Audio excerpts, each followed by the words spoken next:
রাজশাহী বিশ্ববিদ্যালয়ে অনুষ্ঠিত হচ্ছে দ্বাদশ সমাবর্তন। এই মুহূর্তে রাবি ক্যাম্পাসে আছেন সহকর্মী আলতাফ হোসেন, সরাসরি যাচ্ছি তার কাছে। আলতাফ, রাজশাহী বিশ্ববিদ্যালয়ে দ্বাদশ সমাবর্তন অনুষ্ঠিত হচ্ছে।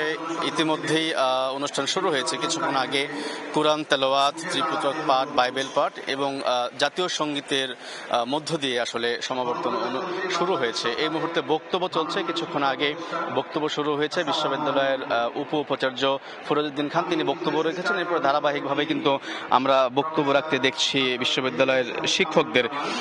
মূলত 8:30টার পর কিন্তু সমাবর্তনের কার্যক্রম শুরু হয় র্যালির ভিতর দিয়ে। বিশ্ববিদ্যালয়ের প্রশাসন ভবনের সামনে সিনেট ভবনের পাশে মাঠ থেকে মূলত র্যালির উদ্বোধন হয়, শোভাযাত্রার উদ্বোধন হয় এবং এই র্যালি নিয়ে কিন্তু শিক্ষক এবং শিক্ষার্থীরা ইতিমধ্যেই এবং অভিভাবকরাও কিন্তু ইতিমধ্যে এই সমাবর্তনে অংশ নিয়েছে।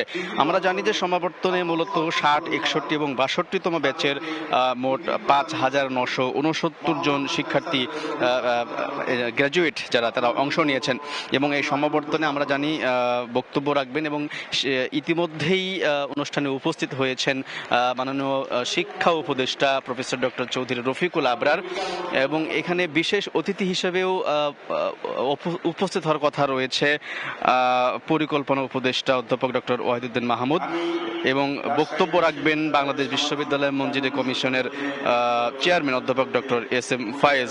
তো একই সঙ্গে আমরা দেখছি যে বিশ্ববিদ্যালয়ের যে গ্র্যাজুয়েট ডিগ্রিধারী যারা আছেন, ইতিমধ্যে যারা বিশ্ববিদ্যালয়ে গ্র্যাজুয়েট অর্থাৎ স্নাতক সম্পন্ন করেছে, একই সঙ্গে স্নাতকোত্তর এবং এমফিল পিএইচডি করা যারা আছেন তারাও কিন্তু এই সমাবর্তনে নিবন্ধিত হয়েছেন। তো এখন পর্যন্ত অনুষ্ঠান চলছে, শুরু হয়েছে। আমরা প্রত্যেককেই খুবই উৎসাহ উদ্দীপনার মধ্য দিয়ে কিন্তু এই সমাবর্তনে অংশ নিতে দেখছি। তো এই ছিল রাজশাহী বিশ্ববিদ্যালয়ে দ্বাদশ সমাবর্তনের অনুষ্ঠানের সর্বশেষ খবর।